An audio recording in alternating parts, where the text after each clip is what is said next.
Sou liderança quilombola, sou da Ilha de São Vicente, do quilombo Ilha de São Vicente, no município de Araguatins, estado do Tocantins, na microrregião do Bico do Papagaio. A minha família ela está aqui há mais de 140 anos, né?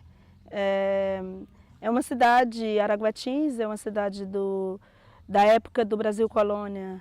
E com isso nós temos todo um contexto histórico profundo e uma conexão do território da Ilha de São Vicente com as histórias, com a questão da ancestralidade desse território. Ele está conectado com as questões da própria comunidade. A comunidade é como se ela já sempre existisse, como se ela fosse antes desse território, né? E ela é antes desse território porque, acima de tudo, ela é África, né?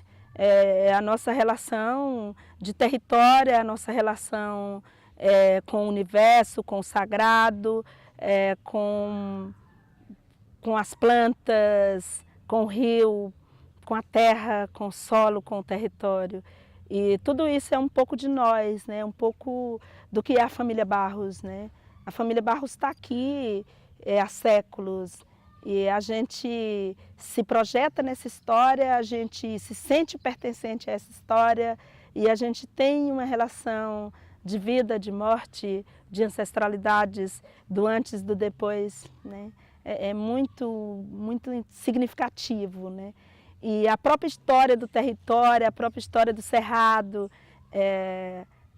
tira isso que as pessoas dizem da fragilidade da identidade do tocantinense. O tocantinense ele tem uma identidade de estado de 30 anos, mas nossa identidade tem 40 mil anos. E como que a gente tem essa percepção dessa identidade? Essa percepção vem dos 40 mil anos que existe o Cerrado. E o Cerrado para a gente é vida. O Cerrado é suas plantas, é a água, é o solo, a medicina desse território, a forma como os saberes tradicionais, como as rezas, como as lendas, como a nossa cultura. Isso tudo traz uma riqueza e essa riqueza ela está também nas suas lendas. A lenda da Cobra Norato é também a lenda da criação do rio Araguaia e do rio Tocantins. É muito interessante pensar que esses rios eles estão aqui há séculos, mas poucas pessoas conhecem a origem de fato e como que esses dois rios são rios irmãos e se fundem nisso que é a grandeza da bacia Araguaia-Tocantins, uma das bacias mais importantes do Brasil. A lenda da Cobra Norato conta a história de uma indígena dos remanescentes dos araras, que há séculos vivia nessa região. E essa indígena, todos os dias ela sonhava em ser mãe. E quando ela constituiu o seu matrimônio, ela sempre olhava para a deusa Lua e pedia: eu quero ter um filho, eu quero ter um filho. E na próxima lua ela ainda não estava gestante. E ela novamente pedia: eu quero ter um filho, e não conseguia engravidar. Um dia ela olhou para a deusa Lua, na lua cheia, encantada, ela disse: eu quero ter um filho, nem para que seja uma cobra. E aí, na próxima lua, ela percebeu que ela estava grávida. E sua barriga começa a crescer, crescer. E no final dos 9 meses que ela estava esperando ser o bebê, ela procurou um pequeno lago, porque naquele tempo ainda não existiam os grandes rios. E ela procura um laguinho e ali ela tem o seu filho. Mas de dentro do seu ventre sai 2 serpentes negras. Uma serpente sai brava, forte, com os olhos de fogo, ela não cabia em si mesmo. E ela corta o cerrado e transforma-se no rio Tocantins. E a outra serpente, calma, tranquila, com os olhos verdes da lua, ela sai lentamente e corta o cerrado e nasce o rio Araguaia. E com esses dois rios viviam as suas duas serpentes, né? Uma tranquilamente vivia nas suas águas e nas noites de lua cheia ela procurava a pedra furada ou a pedra grande, onde é a ilha de São Vicente. E lá ela deixava sua carcaça e de lá saía um belo rapaz chamado Norato, com os olhos verdes, que ia para as festas e cantava e dançava com as moças mais bonitas dessa região. E a outra cobra do rio Tocantins, forte, brava, selvagem, violenta, ela não cabia nesse seu próprio rio. E ela foi parar no rio Trombetas, e indo para os lados do Mato Grosso, de Rondônia, ela começa a matar tudo, virava barco, quebrava tudo, matava pessoas, matava animais, tocava o terror. E todos pediam ajuda. E a voz das pessoas chegou até o rio Araguaia e falaram ao Norato o que estava acontecendo. E o Norato, na sua vida tranquila, só pensava em ser humano, ele queria ter uma alma. E ele vivia dizendo que ele queria não ter uma dualidade de vida. Mas o que aconteceu? O Norato decidiu ajudar, porque eram muitos problemas, era muita sofrimento para as pessoas naquele momento. E o Norato segue na sua forma de serpente, ele vai até o rio Trombetas e lá ele encontra a outra serpente que era sua irmã. E eles brigam durante várias luas e durante várias noites e vários sóis. E durante essa briga ele consegue sufocar a cobra do rio Tocantins. E do seu corpo sai todo o sangue que tingiu de marrom a cor das águas do rio Tocantins. E a serpente é morta. E Norato volta na sua forma de serpente, mas na próxima lua, novamente ele se torna no Norato, o lindo jovem, e procura um amigo e diz: eu preciso que você me ajude a sair desse encantamento. E aí ele conta a história para o amigo e diz: você precisa levar combustível, uma quantidade muito grande, e ir na Pedra Grande e jogar todo o combustível em cima da carcaça da serpente e pôr fogo para que eu possa sair desse encantamento. E o amigo aceitou, pois a gente ajuda os amigos. E nessa noite ele foi, mas quando ele chegou lá, ele ficou tão apavorado quando ele viu o tamanho da serpente, que ele teve 3 dias de febre e a lua se foi. E com ele, Norato volta para sua vida de serpente. Mas na próxima lua, o amigo falou que estava preparado, conseguiu 50 litros de combustível e segue para a Pedra Grande. Na Pedra Grande ele joga todo esse combustível sobre a carcaça da cobra Norato e põe fogo. E dá um estouro tão grande que ele vai parar na lua. Mas quando ele cai, na Pedra Grande está o Norato que o ampara e não o deixa morrer. E a partir daquele dia, nunca mais o Norato voltou a ser uma serpente. Norato viveu por muitos anos nesse território e por muitos anos ele dançou, encantou. E quem me contou essa história foi o meu tio Ademar, que contou que a avó dele dançou muitas músicas e muitas noites com o Norato. Então o Norato é uma história real, é uma lenda, mas também é uma narrativa do território da ilha de São Vicente e dos povos de Araguatins, dos povos de São Vicente e dos povos da nossa região do Bico do Papagaio. Tem um local no Bico do Papagaio, na Esperantina, onde tem o encontro das águas e onde você vê a água do rio Tocantins e a água do rio Araguaia, o encontro dela, que nós chamamos de encontro das águas. De um lado você verá o rio Tocantins com a água avermelhada da cor do sangue da serpente que o criou, e o rio Araguaia com as águas esverdeadas da cor da lua e dos olhos da serpente Norato, que foi a serpente que deu origem ao rio Araguaia. E a tia, ela trazia como esse rio era o caminho. No passado, todas as pessoas elas navegavam pelo rio. E o rio era a estrada. Os caminhos por onde navegaram o meu tataravô, o Henrique Julião Barros, por onde navegou o meu avô, o José Henrique Barros, por onde navegou o meu pai, os meus tios, a minha mãe, os meus primos mais velhos, meus irmãos mais velhos. E a tia Maria, ela contava que durante anos todo mundo andava, o travessão era o lugar mais perigoso do rio, onde as canoas afundavam. Quando elas afundavam e naufragavam ali, as pessoas elas morriam e elas encantavam naquele local. Elas ficavam encantadas. Por isso nós temos encantados no rio Araguaia.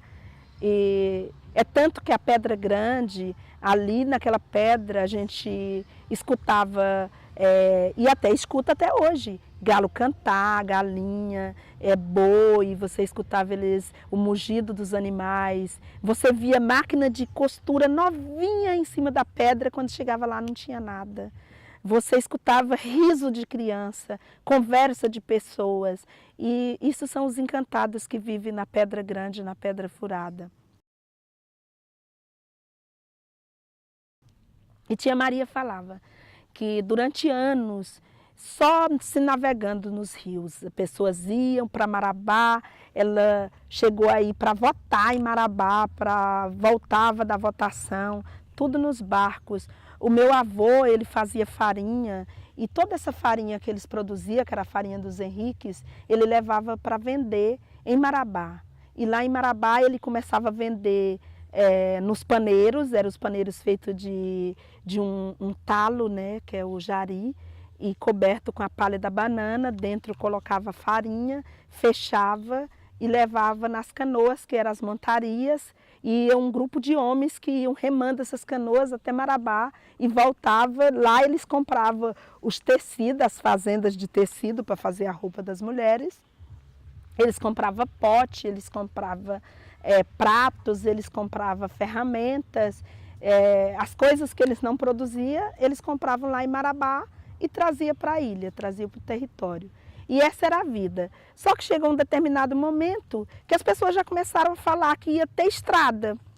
Até então, só existia uma estrada que cortava os sertões, que foi feita pelo Vicente Bernardino e seus homens, na época que ele recebeu a dívida dos escravos, que eram os remanescentes da ilha de São Vicente, as pessoas que estavam sendo escravizadas, que foram trazidas para cá, que foram os meus ancestrais, chegaram aqui, vieram por essa estrada, e depois essa estrada ela só ligava São Vicente à Boa Vista do Padre João, mas o restante era tudo no rio. E aí, de repente, eles já estavam falando que iam construir estradas. E teve uma grande festa, chamaram todos os barqueiros, a minha tia falou que foi uma festa grande.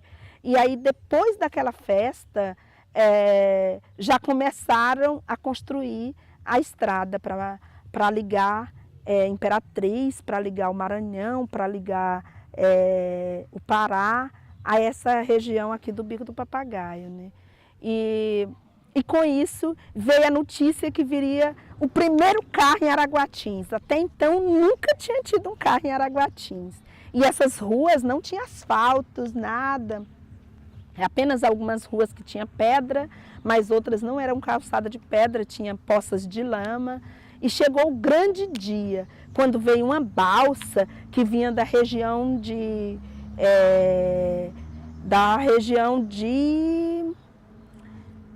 deixe-me ver, Pará, Conceição, da região de Conceição, veio uma balsa trazendo 2 jipes. E esses jipes subiram, isso aqui que é o cais, e eles vieram aqui para cima, para essa parte de cima da cidade, onde estava o plano da cidade. E todas as famílias da região, o povo do sertão, o povo da ilha, o povo do outro lado, todos vieram para esse grande acontecimento para ver o primeiro carro. Afinal de contas, ninguém conhecia um carro, já tinha ouvido falar, mas não se conhecia. E chegaram esses dois jipes. E aí o jipe corria na rua e as pessoas estavam todas nas portas. E minha tia disse que eles passavam dentro das poças de lama e jogavam, espinava lama para todo mundo. E as pessoas corriam para dentro e o carro passava, quando de repente voltava todo mundo correndo para as portas para olhar de novo. O carro voltava, jogava mais lama, eles corriam. Diz que no final, aquelas pessoas estavam com suas roupas, que eram as melhores roupas, todas embarreadas da lama que o jipe jogaram. E aí os donos do jipe desceram o jipe de novo, ladeira abaixo, colocaram nas balsas e foram apresentar de Marabá aí para uns lados. Então esse foi o primeiro carro que veio no município de Araguatins. Até então ninguém tinha visto um carro. No passado, o meu bisavô, ele era quem acendia o farol. Essa cidade não tinha energia. Ela tinha um farol e esse farol, todo final da tarde, o meu bisavô, ele vinha, acendia o farol, como se fosse um abajur, que você acendia, levava e colocava lá em cima e ele iluminava à beira do rio para quando as canoas chegassem à noite, os barcos que vinham, não acontecer acidente, eles conseguiam chegar até o local do cais do porto. Isso aconteceu durante séculos, durante anos, né, digamos assim. E aí, só que chegou a época que dos primeiros prefeitos, assim, os que foram mais importantes, que decidiram trazer a energia elétrica. As pessoas ouviam, falavam de energia, mas não tinha energia aqui. Aí trouxeram o primeiro motor, que eles falavam motor para a energia. Quando chegou foi uma comemoração, teve uma grande festa, ligaram o motor e ele acendia as luzes da cidade, nas residências, por volta das 18 horas, e quando era por volta das 22, ele era desligado e ficava tudo silencioso para as pessoas dormir. Aí passava o dia todo sem a energia, mas à noite voltavam a ligar o transformador novamente para iluminar a cidade. E a minha tia vivia na ilha de São Vicente nesse período. E ela disse que as pessoas falavam para ela: Maria, mulher, tu precisa ir na cidade para ver a luz. E ela dizia que elas ficavam de lá. Ela, a tia Domingas e a minha mãe, que é a dona Vicência, elas ficavam, as três irmãs, que elas quase não saíam de casa. Elas não estudavam, né? Vale ressaltar que naquele período apenas os homens tinham acesso à educação. E esse recorte eu faço assim, talvez relembrando a história da minha mãe, que a minha mãe sempre falou desse desejo que ela tinha de estudar e que elas não podiam estudar, então elas ficavam lá. E elas olhavam para cá, via as luzes, aí ela disse que só via a luzinha piscando, mas elas mesmas nunca tinham vindo. Aí elas quebravam coco e juntava esse babaçu, e aí quando chegou o dia que elas precisaram vir vender, foi o dia que a tia Maria conseguiu chegar aqui, vendeu o babaçu dela e ficou para a noite, para dormir naquela noite, e quando foi à noite ela foi ligando a primeira vez a energia, ela viu ligar e viu tudo iluminado e ela achou aquilo uma maravilha. Minha tia disse que ela olhava assim e sorria tanto olhando para aquela luz, porque ela disse que ia lá pertinho assim, colocava a mão e não sentia calor. E aquilo para ela era o máximo, ver um fogo que não queimava, né? Tinha uma pessoa rica aqui, uma família rica aqui em Araguatins, que eram os Rodrigues, né? Essa família Rodrigues era rica e tinha posses. E eles viajaram para Belém e compraram a primeira televisão. Até então, ninguém sabia o que era televisão, nunca tinha visto televisão. E só na casa do Pedro Rodrigues que tinha essa televisão. Aí lá estava a televisão. Minha tia, mas minha mãe e as irmãs lá para a ilha. Nunca tinha visto uma televisão. Aí chegou o dia que o povo falava para ela: Maria, mulher, tu precisa ir na cidade para tu ver a caixa que fala. Dentro da caixa tem as pessoas e elas falam e você vê até as pestanas bater, de tão real que é a pessoa falando dentro da caixa. E ela disse que ficava impressionada. Tá vendo que essas pessoas tão loucas que não tem caixa que põe gente dentro para falar? Aí lá veio minha tia trazer os cocos para vender. Quebrou o babaçu, juntou, chegou o dia dela vir vender. Ela só vinha na cidade para vender o babaçu. Quando ela veio nesse dia, ela disse que vendeu o babaçu de manhã, comprou as coisas que ela precisava e ficou na casa de um parente para dormir, que no dia seguinte ela ia vir embora cedinho na canoa, porque era de remo, né? Eles remavam, gente, era tipo assim, era umas 4 horas para sair daqui e chegar aonde eles moravam. Não era rápido, não. Remar é difícil, era no remo, não tinha motor, não. Aí ela disse que precisava vir comprar, vendia, comprava cedo e no dia seguinte cedo eles voltavam remando. Aí nessa noite ela dormiu. Quando foi à noite, todo mundo tomou banho, colocou sua melhor roupa e todo mundo para a casa desse Rodrigues, para ver a televisão. Ela ficou abismada, porque disse que quando chegou lá, estava aquele mundaréu de gente na porta desse Rodrigues, a porta aberta e a janela aberta. E minha tia disse que pela primeira vez ela viu uma coisa interessante, que ela disse que viu.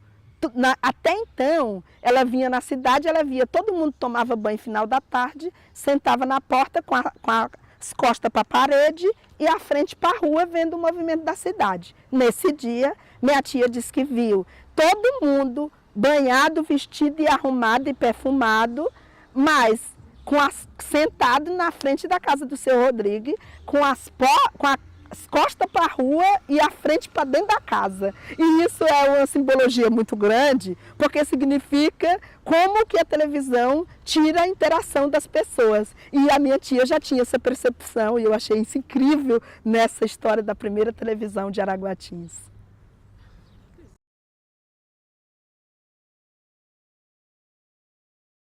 O Rio Araguaia, ele está para nós assim como nós estamos para o Rio Araguaia. Não existe nem vida nesse território sem o Rio Araguaia. E emblemático, né?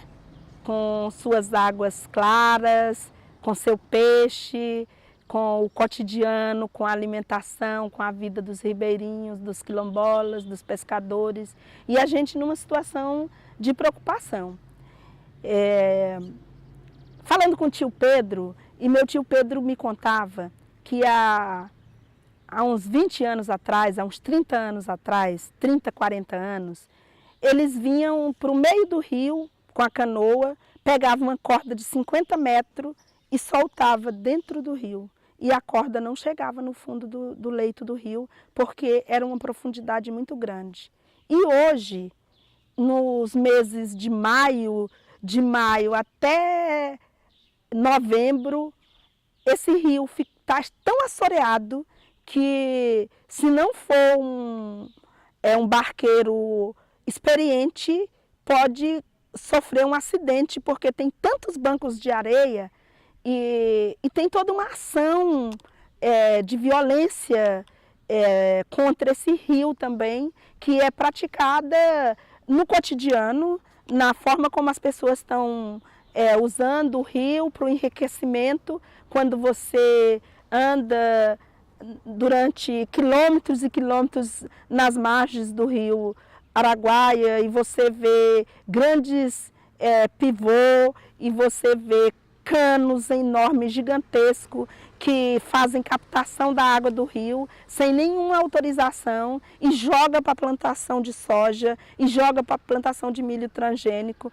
E isso é a ação do grande empreendimento, isso é a ação do agronegócio chegando ao nosso cotidiano, chegando ao nosso rio e destruindo o nosso rio. E aí você tem alguns impactos graves em relação a isso, que é o assoreamento do rio. Você também tem uma outra prática violenta, que é a prática de se dragar a areia de dentro do rio para a construção civil, que é uma coisa muito comum na nossa região, que tem enriquecido pessoas através de se fazer isso, que é um crime ambiental, e aí você provoca um desnível no rio, porque tem local que você tirou tanta areia que tem um buraco dentro do rio, e aí de repente você está na época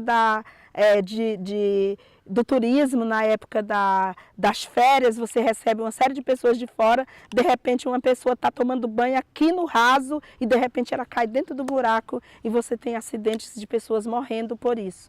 Aí você tem o agrotóxico que desce dessas plantações também, que vem para dentro do leito do rio, que causa envenenamento, que extingue espécies de peixe, espécies de animais da nossa fauna, da nossa flora e plantas que estão se perdendo. E você tem os grandes empreendimentos como a Matopiba, que talvez seja o grande projeto desse momento, desse século e desse momento, que nos moldes do Prodecé, que foi o projeto da década de 70, no período da ditadura, houve uma revolução verde no Brasil, que trouxe para os estados de Goiás e norte do Tocantins e Mato Grosso a Revolução Verde. Com o Prodecé você tem uma série de investimentos financeiros sendo disponibilizado para alavancar essas grandes plantações. E depois você vem a Matopiba nesses mesmos moldes do Prodecé e vendendo o sonho de enriquecimento, trazendo países como o Japão, que seria o principal financiador da Matopiba, e sendo que a Matopiba é uma expansão do agronegócio, é uma nova fronteira agrícola se expandindo sobre o Cerrado, sobre o Cerrado em Estado Virgem, e Cerrado em Estado Virgem se compreendem o estado do Tocantins, uma parte do Maranhão, uma parte do Piauí e uma parte da Bahia. Então esses 4 estados é onde está concentrado essa nova fronteira agrícola. E essa nova fronteira agrícola, que é um projeto da senadora Cátia Abreu, quando senadora e quando ministra da Agricultura, que aprovou o projeto, que trouxe esses subsídios para poder viabilizar essa nova fronteira agrícola. Só que eles compreendem o Cerrado em Estado Virgem como se fosse um território sem pessoas. No entanto, aonde o Cerrado tem uma preservação é onde estão as famílias dos povos originários do Tocantins e desses estados onde está essa nova fronteira sendo estendida, são os quilombolas, são os ribeirinhos, são os pescadores, são os indígenas.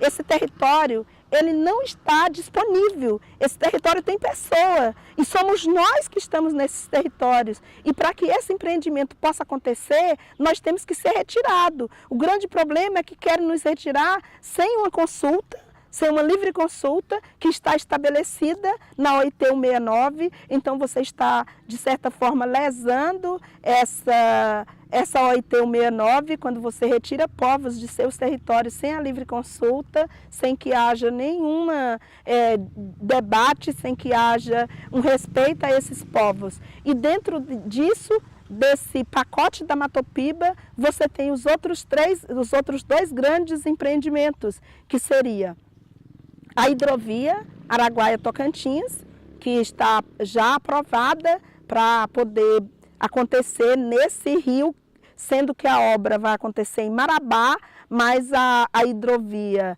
Araguaia-Tocantins, ela vai impactar de Marabá até São Luís, porque a ideia é que grandes embarcações possam trafegar, trazendo a soja, o milho, o eucalipto e todos os outros derivados do agronegócio e mais o ferro para se levar até São Luís, ao porto de São Luís, onde ele seria embarcado em aviões, onde teriam os commodities para exportação. Então a gente se pergunta, por que tanto desenvolvimento, por que tanto empreendimento envolvendo o nosso rio, envolvendo o cerrado e o nosso povo com a vida precarizada? Porque cada vez mais você produz mais valia para quem está acumulando capital. E isso é a força do capital impactando as comunidades tradicionais. E aí eles nos veem como alguém que quer prejudicar o desenvolvimento. Nós não somos contra o desenvolvimento, mas nós somos a favor da nossa vida. E desenvolvimento para quê? Desenvolvimento para quem? Para quem nós estamos falando de desenvolvimento? É para os nossos? Esse capital vai melhorar a vida do nosso povo de Araguatins, dos quilombolas, dos ribeirinhos, dos pescadores? Ou esse grande capital, ele vai enriquecer aqueles que já acumulam capital? Isso é a força do capital se sustentando e esses conflitos que traz a destruição também do nosso rio. E a gente tem o outro grande empreendimento que seria a hidrelétrica de Marabá. A hidrelétrica de Marabá sendo construída em Marabá, no entanto, ela vai impactar 3 estados. Vai impactar o Pará, o Tocantins e o Maranhão. E nessa linha de impacto da hidrovia de Marabá, nós poderíamos perder provavelmente 100% do território da ilha de São Vicente ou 80% do território. Se perdermos 80% do território, é como se perdesse 100% do território, que 20% do território com um lago de uma hidrelétrica em torno, ele fica insalubre. Porque todos os animais, para não morrer, eles vão se refugiar naquela parte do território que vai ficar. Você vai ter uma incidência de serpentes, de jacarés, de sucuri e de todos os outros bichos que, para sobreviver, ficariam naquele território minúsculo e reduzido, e inviabilizando a vida das pessoas naquele território. Então, isso é grave, essa pauta, esse debate em torno das questões ecológicas, em torno do Rio Araguaia, em torno do Cerrado, isso precisa ser de responsabilidade social. Isso tem que ser assumido pelas universidades, pelos pesquisadores, isso tem que ser assumido dentro das escolas, isso tem que ser debatido na Câmara de Vereadores. Isso não pode acontecer dessa forma revelia da gente, porque isso está precarizando a nossa vida. E isso é um preço muito alto para a gente pagar. E o capital, pelo capital, não paga isso. Porque o capital pode comprar tudo, mas ele não pode comprar nossas vidas. Ninguém compra a vida de um ser humano. Qual é o preço da vida de um ser humano? A gente não paga isso com dinheiro. E aí eu fico muito preocupada quando eu vejo a morte desse que é o grande gigante, que é a morte do Rio Araguaia. Porque cada vez mais, quando você vê chegar o mês de julho e as pessoas têm a capacidade de fazer um local de veraneio, sugando terra e organizando para fazer uma barraca na frente da cidade, de forma que só ela vai usufruir daquela barraca. Isso é uma reação de violência muito grande e mostra o quanto as pessoas não são respeitosas com a natureza, não são solidárias e o quanto também a gente tem uma conivência muito grande dos órgãos fiscalizadores, porque a morte do Rio Araguaia será sem dúvida a morte nossa também, né? E ou água de mais ou água de menos não é bom para nós. O que nós queremos é o respeito dos nossos saberes, o respeito dos elementos da natureza, porque até se nós não tivermos uma natureza, nem o sagrado nós temos, porque o nosso sagrado, ele se propaga nessa natureza. E a gente tem perdido todo esse sagrado e a gente tem pago um preço alto, né? Basta ver o que está acontecendo no Brasil. Nós temos cidades sendo levadas por lama, nós estamos tendo toda a Amazônia incendiada, todo o Cerrado incendiado, a gente está ficando sem água, a gente teve uma noite, um dia em São Paulo que virou noite, a gente teve uma chuva ácida em São Paulo, a gente teve uma crise hídrica em São Paulo. Então, das coisas que estão acontecendo aqui no Bico do Papagaio, isso vai, de alguma forma, chegar a todos da sociedade. Nós estamos falando de uma questão que ela se interliga, né? A natureza, ela tem um preço e ela vai cobrar esse preço, e ela não vai cobrar o preço só da minha família que está aqui em São Vicente, ela vai cobrar esse preço de todos. E aí a gente precisa sim dialogar isso, a gente precisa sim trazer à tona esse debate, essa discussão, que é a preservação do Rio Araguaia, que é a preservação do Cerrado, que é a preservação dos rios subterrâneos, né, que é a preservação das espécies e que é o respeito com os povos, que é o respeito com as comunidades tradicionais quilombolas, que é o respeito com os povos originários, com os indígenas, com os pescadores, que é ouvir a voz dos mais velhos, que é ouvir o sagrado, que é construir uma nova história de vida para as novas gerações vindouras. E se nós não nos responsabilizarmos, não nos comprometermos com isso, academia, comunidade, escola, sociedade, a gente, de fato, teremos dias ruins. Mas a gente tem como reverter e a gente tem como dialogar sim, a gente tem como construir uma nova realidade de sociedade, um novo rumo para o nosso planeta.